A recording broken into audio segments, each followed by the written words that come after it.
You are live. Hi, Coach. Good afternoon. Hi, Abdullahi. Good afternoon. Thank you. Good afternoon. Uh, it's a nice day again. We're Mhm. here for our audience. Uh, I think it's important Tuesday again that we are going to share the whatever that we have and uh, to answer their questions. Yeah, we And have some news to share and then answer some questions. True. sure, yeah. Do you want to? Okay, and let me welcome my uh, Assalamu alaikum wa rahmatullahi wa barakatuh, dhamaan meel baad joogtiin waa idin salaamaya. Way soo dhaweynaya dhammaantiin kusoo dhawaada showgeeni course iyo cabdullaahi oo nooga barteen bacaalaba in mataqaanaa kaga hadalno barnaamijkan kuseeya arrimaha socdaalka ee dalka maraykanka hadduu yahay xagga dacwadaha familiga ah iyo hadduu yahay dv lottery iyo waxyaaba la halmaala si mataqaanaa idinkana aa uga bogatiin su-aal walba aa qabtaan ama wax walba ku saabsan barnaamijkan soo dhawaada meel baad joogtiin waa ku mahadsantihiin daawashadiina sidoo kale intaad noo gaarsiin kartaa meel sare barnaamijka noo gaarsiiya sida walaalaha kale uga faa'iidaystaan. Go ahead, Coach. Okay. So a couple of news things. First, we'll touch on that proclamation. President Biden issued a proclamation since we last talked. Well, about a week ago. Actually, it was probably Yes. during our show. Yeah. Yeah, it's a week ago. So I'm going to talk about that for a second. Okay.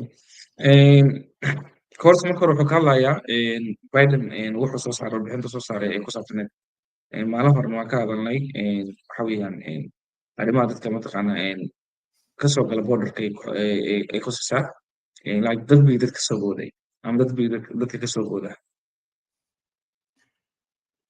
So basically,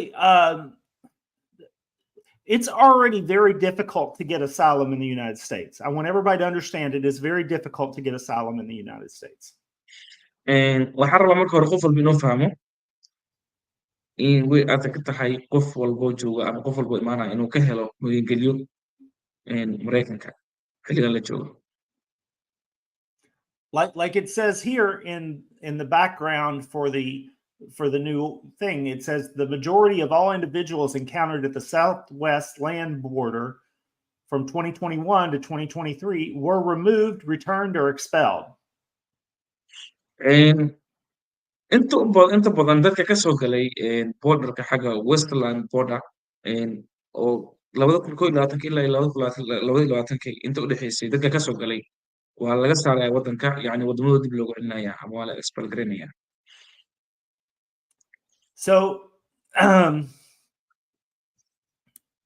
oh my goodness, this is crazy. He talks about all the things that they tried to do that didn't work. Yeah.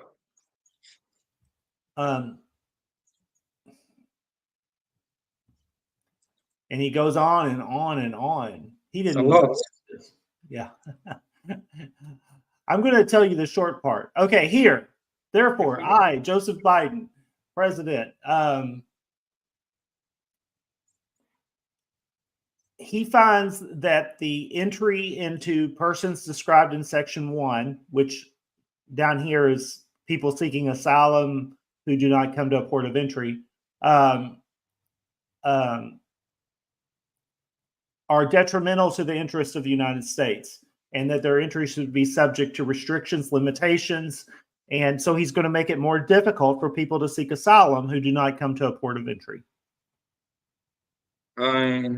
sidoo kale madaxweynaha wuxuu dharku maray ama uu mataqaanaa uu caddeeyey inuu restriction badan yacni inuu culays badan ama yacni la saari doono waxaa la dhihi jiray shuruudo badan dadka mataqaanaa asylum ka raba waddanka yacni aad bay u adkeynayaan wuxuuna ka soo jeestay si walba ay ku guuleysan lahayn inaysan ku guuleysan karin ama asylum ay ka heli karin waddanka yacni isku dhamaatay because of dadka waxay yacni ay violate gareynayaan ama ay kasoo horjeedaan ama ay sameynayaan wax rulka ama waddanka kasoo horjeeda sharcigiisa. It's difficult to explain the specifics, and also we don't know how it's going to play out in practice. But just understand that Biden is making it more difficult for people to seek asylum in the U.S. way adag tahay san yani hadda aan u qeexa ama aan ku sharaxo sida hadda aan u jeedo because of Biden wuxuu sameynayaa wax aad u adag dadka mataqaana magangelidoonka waddanka usoo doontay aad buu ugu adkeynayaa mataqaana inuu meesha laga rabay inuu soo dhabeeyo uu siiyo maxaa la jiray sharciyadii iyo wixii inuu fudaa meesha laga rabay wuxuu dhahay xaalad adag oo marka hore ay ku jireen mid kasii adigu koorta u sareeyo oo uu leeyahay uu ku dhaarnaa inaysan waxbay ka helin waddanka ama loo ogolaan doono inay magangeli ay ka helaan. Okay, you want to talk about the visa bulletin? Yes. Okay. Sidoo kale waxaan ka hadli doonaa visa bulletin-kii ugu dambeeyey oo soo baxay shalay. Okay, so we were looking before at the June visa bulletin, but the July visa bulletin came out yesterday. Yes. Shalay waxaa soo baxay visa bulletin-ka July. Visa bulletin waxa weeye dee meesha qof walba uu iska eegayo yani qofku muxuu yahay DV hadduu qofku dacwadda hadduu yahay hadduusan citizen ahaynin qofku waxa weye visa bulletin uu kasoo muuqanaya hadduu qofkiisu u dacwanayo ama carruurtiisu dacwanayo so We'll waxaa laga talk rabaa about DVs first, and then we'll talk about family based. Okay, marka hore waxaan ka hadlaynaa qaybta DV-ga kadibna family based aan ka hadlaynaa oo ka koraysa So DV-ga. for DVs in July, the visa bulletin allowed DVs with case numbers from Somali of 67,500 are lower to be interviewed and issued visas for the month of July. 67.5. Saa u jeediinba bishii hore June waxay soo saareen 67,500 taasoo mataqaanaa ay ugu talagaleen numberkaas dadka haysta iyo wixii ka hooseeya in interview loo ballamiyo ama interview mataqaanaa ay diyaar u yihiin markii loo eego bishan waxay sameeyeen 75,000 waxay ku dareenba I think how many thousand they are? I think 7,000. 67.5 was July. Yeah. 67.5. But for August, we found out yesterday that case numbers up to 75,000 are eligible to be interviewed and issued visas in August. Okay. Dadka hadda August mataqaanaa loo ogol yahay in la interview gareeyo ama viisahooda oo yani haddii ku guuleysan xaqa u leeyihiin waxa weeyaan numberkaas 75,000 iyo wixii ka hooseeya. So that means if your case number is higher than 75,000, your only chance, and it is a slim, small chance at this point, to be interviewed and issued a visa would be in September. taas micnaheedu waxa weeyaan hadduu kiiskaaga ka badan yahay 75,000 janiskaaga waxay noqon doontaa August wixii ka dambeeya so interviewgaagan wuxuu noqon doonaa baal kale September so way adkaan doontaa qofka so interviewka hore xitaa mar haddii hadda intan ay marayaan. Okay. So that, oh no, I was going to talk about one more thing. I was going to talk about family based. So Family based, yeah. Yeah. So for family based, there was a little bit of movement in the family preference categories. This is for, let me see if I can find it here. These F1 is like an adult child of a U.S. citizen that's unmarried. F3 is married children of U.S. citizens, and F4 is siblings of U.S. citizens. They all, there was progress. They moved a little bit. Good. Marka hadda u fiirsid family preference on family based waxa weeyaan F1 iyo F2 iyo F3 yeah F2A F2 F2B iyo F4 iyo intaas kala yihiin marka F4 waxa weeyaan dadka maxaa la dhihi jiray ii sheeg siblings mataqaana oo yani siblings for maxaa la dhihi jiray dadkan like qof green card haystay waxaas weeyaan oo mataqaanaa citizen u lahayn dadkii u dacwoon lahaayeen F3 waxa weeyaan green card holder asana sidoo kale yacni ilmo u dhalay oo laakiin guursaday waaye F1 waxa waaye qofkan weli guursanin oo like green card holder like qof weli sharci aan qaadanin caruurtiisa aan weli aan guursanin wiil yahay ama gabar hadduu yahay F1 ayagana. Okay, I want to clarify. I think I spoke too fast there. So F2A did not progress. That was the exception. Okay. Spouse of green card holder, this is the same for last month that it is this month. So everything's the same for F2A. That's not good. Okay. F2A markaan u fiirino oo ah qofka green card holder ah yani rag ama dumar wuxuu raba ha ahaado xaaskiisa ama ama xaaskeeda yani ninkeeda qofka u dacwoonayo oo yani Africa jooga besigooda waxa weeyaan lama yani lagu darin wax mataqaanaa zayd ah ama waxba kama taabanin ba sida bishii hore ahayd bay ku daayeen laakiin inta kale qaybaha kale ay mufkarayeen xoogaa. Okay. And what about courts the deadlines that for the mandamus lawsuit for those who want to participate for 2024 DV lottery. So we're on the time. Right. So this is a difficult situation because usually you do not want to file a mandamus lawsuit until you have experienced a significant unreasonable delay. Sure. ma u baahan hadda waa horta xaalad adaga lagu jiraa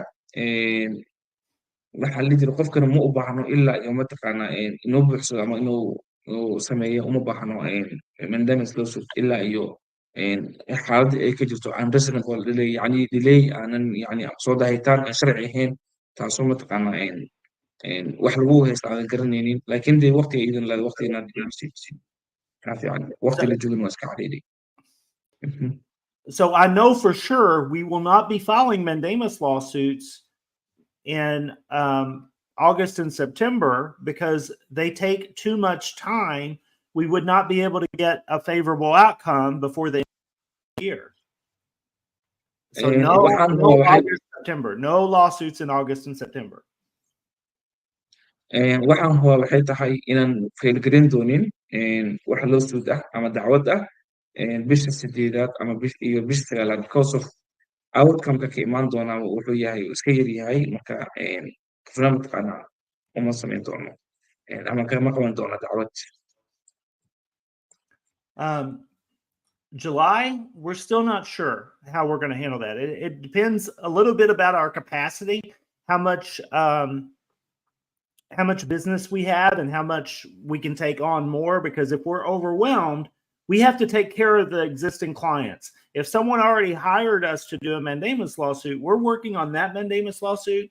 When the government files a motion to dismiss, we're working on that opposition, and that's our first priority. So I don't know for sure how much capacity we will have in July to onboard new mandamus lawsuits for DVs. We don't know yet for sure. sidoo kale waxaan weli aanan ogeyn inaan hadda yani bisha soo socota July ah inaanan ogeyn waxaan qaadan doono because of haddan waxaan noqonayba yani intaan haynaa mataqaanaa haddaaf noqotay waxaan isku eegi doonaa dadkan mataqaanaa already aan shaqada ugu jirno iyo mataqaanaa iyo spaceka aan heli karno dadka cusub marka already dadkii aan nagu bateen already waxa weeyaan capacitygeena already iska soo gaabtay because of dowlad inta badan waxay samaysaa ama sometimes waxay dhici karto qofkan motion to dismiss waxa la inay dowladda ay soo yani kaga hor imaato dacwadaada still waxa u baahan tahay inaad la dagaalantid oo mataqaanaa clientiga aad u shaqaysid so marka haddii oo qof walba oo la iska qabto ama dacwadii iska socoto hadday noqoto waxay noqonaysaa wax mataqaanaa outcome fiican timaanaynin so waxaan xooga saaraynaa ama xoog uu saarayaa lawyerka clientiga hadda aan already na hire gareeyey aan haysano intaas mataqaanaa xoog saaraynaa laakiin wixii soo bixi doona gadaal idinkaga soo socodsiinayna oo ku saabsan new mataqaanaa on board oo 2024 DV lottery ah aan qaadan doono. Okay, so My computer is slow. I've ordered a new one, but it doesn't come for another week.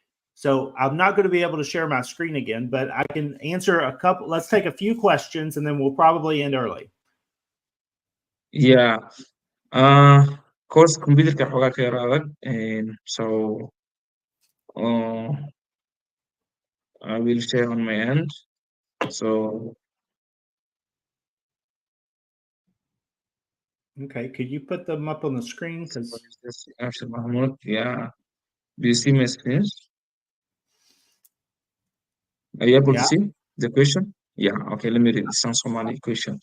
And Salahuddin Muhammad Osman waa idin salaamay DV Lottery markay joogto lawyerka dhankiisa waa maxay caqabadaha ay leedahay in lawyer la qabsado iyadoo AB qofka uu ku jiro dhibaato ma leedahay and what's like if someone already is in AP or 220G, and if he hire a lawyer, what's like the and what he can difficulties that he can face after they hiring the lawyer, like the way I understand his questions, like saying that is he able to face challenges from the State Department or the embassy because of right. he hired a lawyer. This is very important. It depends on what you hired a lawyer to do. If you hire a lawyer for a mandamus lawsuit, then there's no guarantee that we will have success. It's very likely that the State Department will argue with us in court. And waxay ku xiran tahay waxay ku xiran tahay waxaad mataqaanaa adigu aad u hayargaraysatay lawyerka mandamus markay tahay aniga waxaan dood nala dhex maraysa ama aan kala doonna wax walba xitaa State Departmentka.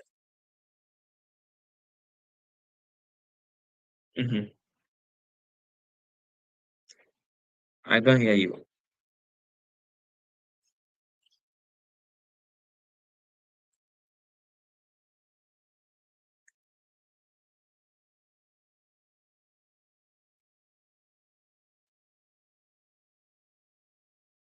Come again?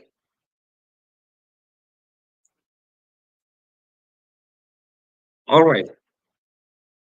Okay. Ma maqlo laakiin saan u fahmo waxay tahay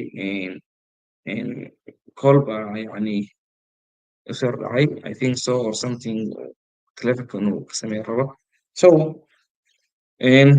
aan sii wada barnaamijka qofka markuu lawyer hire garaysto xaq buu u leeyahay inuu lawyer hire garaysto cid kaaga hor imaan karta ma jirto so lawyer oo dhan wax buu ka shaqeeyaa sababta u hire garaysatin dee waxa weeyaan sabab baa meesha lagu qorayaa maxaa la jiray qof sababtaas kaaga hor imaan kartin ma jirto su-aashaas Salahuddin inay sidaas mataqaanaa kaga jawaabaan filayaa.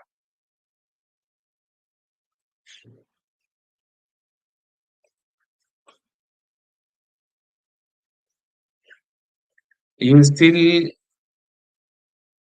muted. I can't hear you.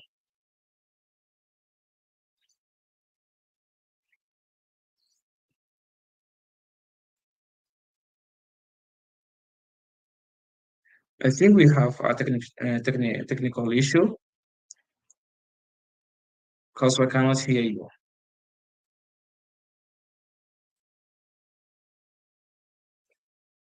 Got you.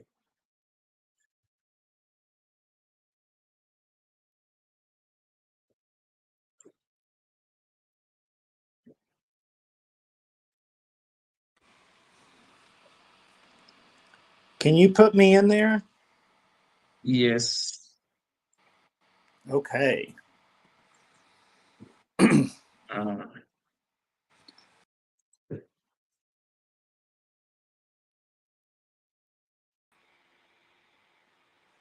We are back online. Yeah. Are you okay now? Yeah. So what's the question? Yeah. Okay. This is the second question. I think we have already answered the first question. Okay, so what is the meaning of the motion to dismiss? The best way to look at the motion to dismiss, it is a procedure that the government follows often in lawsuits, and it's really just the minimal amount of resistance. it means it's like it's not like they are fighting to the death. They're just putting up a little bit resistance to the lawsuit. Okay. And so it's very common for a mandamus lawsuit that we will see a motion to dismiss. That's okay. We fight the motion to dismiss. motion to dismiss waxa weeye waa procedure ama way ay dowladda ay usoo martay weeyaan. Like haddaan si kale ku sharaxo waxa weeyaan dacwad markay imaato waxaa jiro yani dowladda ama yani qofka dacwadda kala dhexayso dood buu ka keeni karaa. Wuxuu dhihi karaa waxaan yani difaaca dowladda way isdifaacaysaa, yani waxay ku doodaysaa sababta ay ku haysato inay sabab sharci tahay.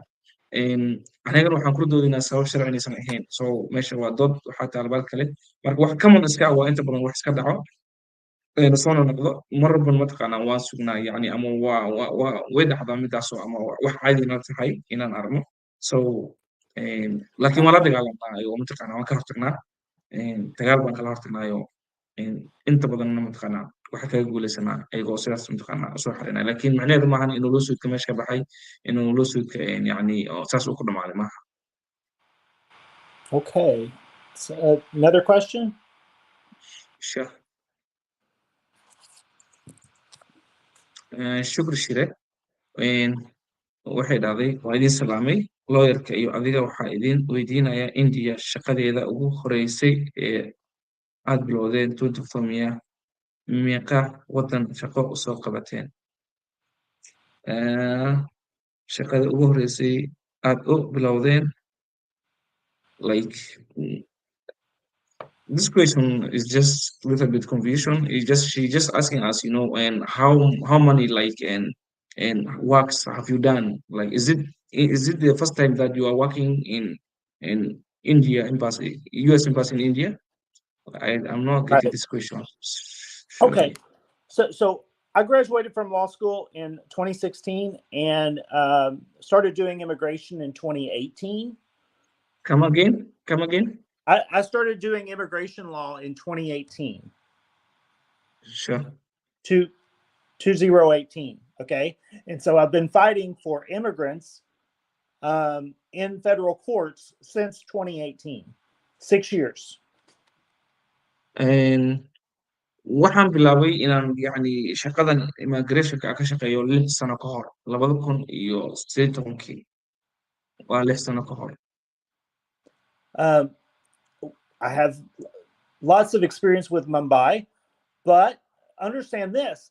If you're in 221G with a DS 5535, the embassy's not your problem. Your application is not stuck at the embassy. Your application is stuck in Washington, D.C. khibraddeedu waxay tahay ama intaan ogna waxa weeyaan mar haddii lagu diro DS 5535 application or formkaas soo buuxda lagu dhahaa micnaheedu maahan inuu ku xiran yahay yani keskaaga ama warqadahaaga ama wax walba waa keskaaga ku saabsan inay yaalaan safaaradda maaha. Keska wuxuu istaag ku yahay waxa weeyaan State Department taasoo mataqaanaa dowladda meeshay joogta ama embassy laftiisa meesha laga xukumo waxayna ku taalaa DC yani Washington DC inta badan xagga mataqaanaa laga fargareeyaa dacwada. Okay. Another. Marka embassy-ga wax dhibaato ma lahan. waxa embassy yani safaaradda rabta ahaato meesha rabta ku taalo, so wax dhibaato ma lahan. lawyerka qofka meeqa bil uu cadkiisa ugu soo gabagabeynaya xagga dacwadda? Oh my goodness, like how many months is it, are you able to to proceed my visa or to get my visa? What visa category? What? I think it's the visa. I don't know. You have to give us context, okay? Every visa category and process takes a different amount of time, and it also depends upon the U.S. embassy. So we need to know the visa category. We need to know the interview location.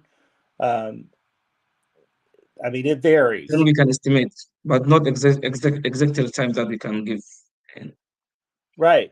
Between 1 and 25 years. I need more information about your situation.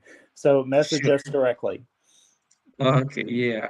And Mohammed Hassan, walaal, su-aashaada, marka hore nooma sheegin categoriga tahay ina noo sheegtaa jeclaan lahayn mid kale wax lasoo dhicinayo adeegaas ma garanayo anugu saan yani aan kaaga jawaabo dhicis ma jirto like waa dadaal aad samaynaysid iyo dadaal lorka uu samaynayo waa ku heli kartaa waana ku heli kartaa haddii aan ku dhahnana waqti aan ku sheegayna waxa weeyaan had ka bilow ilaa 25 sano soo socota kadib way qaadan kartaa soo ma dhihi kartid waqti hebel.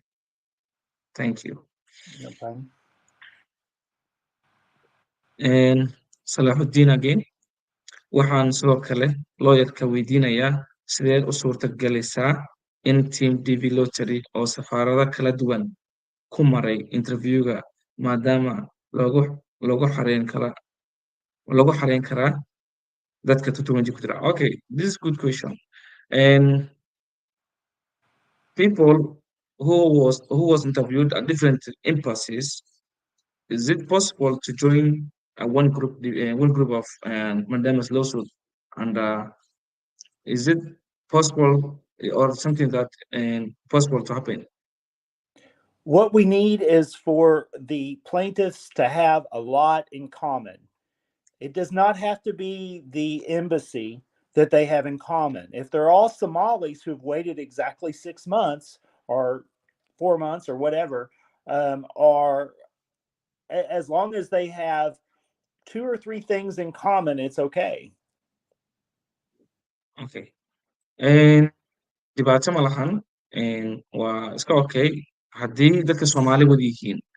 Shuruudaha jiraan, shuruudahaas haddii laga yani qof uu ka gudbo waa dhib ma lahan. Laakiin kow waa qofka inay isku jees dadka inay Soomaali wada ahaadaan.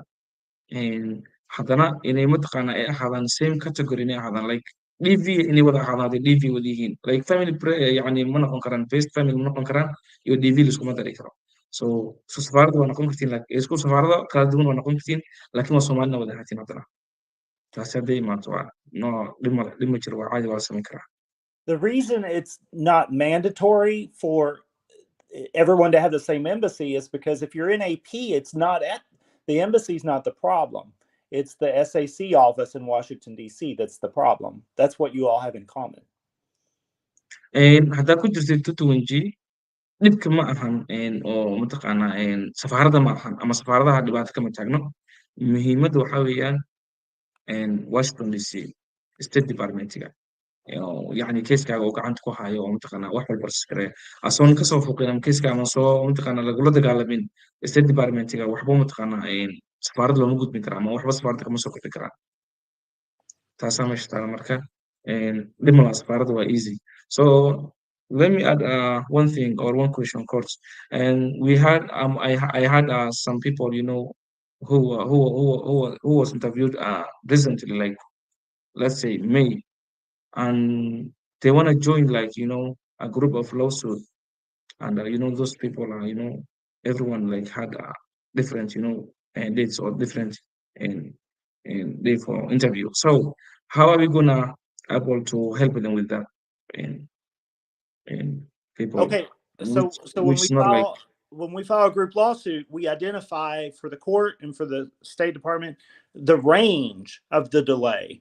So as long as you're approximately the same amount of delay, it's okay. You know, if you're all at the same embassy, I don't even care if the delay is within a range. It's better when it's close, when everybody is closer. It's better, but it's not required. sure. su-aasha aan raacay waxay ahayd qofka hadduu yacni mar dhow interviewgu maray rabana inuu lawsuit u qabsado ama group lawsuit inuu ku bir u rabo. Dhibaatada jirta waxay tahay horta dadka waxay ku fiican yihiin mar walba ay aad ugu fiican tahay inay isku dhawaadaan oo hal safaarad inay wada qaadaan. Markaas xataa yacni wax dhibaato xoogaa oo yacni ma lahan oo aad baalkii important ma lahan, inkastoo iska wanaagsan tahay inay waqtiga xoogaa zaad ugu kala dheeraado. Laakiin ranjiga marba wax lagu qiyaasaya oo qof walba hadhoodii marka dacwadda oo lawyerka uu fail garaynayo wuxuu meesha uu ku qeexayaa inta mataqaan uu la eg yahay fiisaha qofkan ama intuu sugayay uu kasoo daxay ugu yaraanna dee state department waxa waaye waa 2 bilood iyo ka badan marka marka si oo u fiirisid waxoogaa waxa waaye wax iska challenging ah waa laakiin waxay fiican tahay dadka inay isku imbaas ahdaan inay mataqaanaa haddii qaabkaasi ku socdaan delaygan ka hadlayaan laakiin dhib ma lahan wax oo baalki ah maahan oo qasba haddana oo requirementiga oo inay qasab kaga dhigayso inay xaalad saa u dhacdo maahan way samayn karaan still laakiin sida ku fiican idin sheegay Okay, so I have another commitment I need to skip to, but I'll see you all next week. Is that okay? Next Tuesday? yeah okay cards waan iska sii fasaxaynaa wixii su'aalo kala dhiman waxaan rajeynayaa si personal inay la soo xiriirtaan waxa idin kaga jawaab kara idinka jawaab wixii kalena aan gaarsiiyo lawyerka si jawaab mataqaanaa aad uga heshaan inta ka horeysa waxay noo baranaa salaasada soo socota insha allah dhammaantiin waxaan idin rajeynayaa habeen wanaagsan maalin wanaagsan meel bogla joogtaan waad kumaadsantihiin daawashadiina Okay. thank you coach Thank you. Bye-bye. bye bye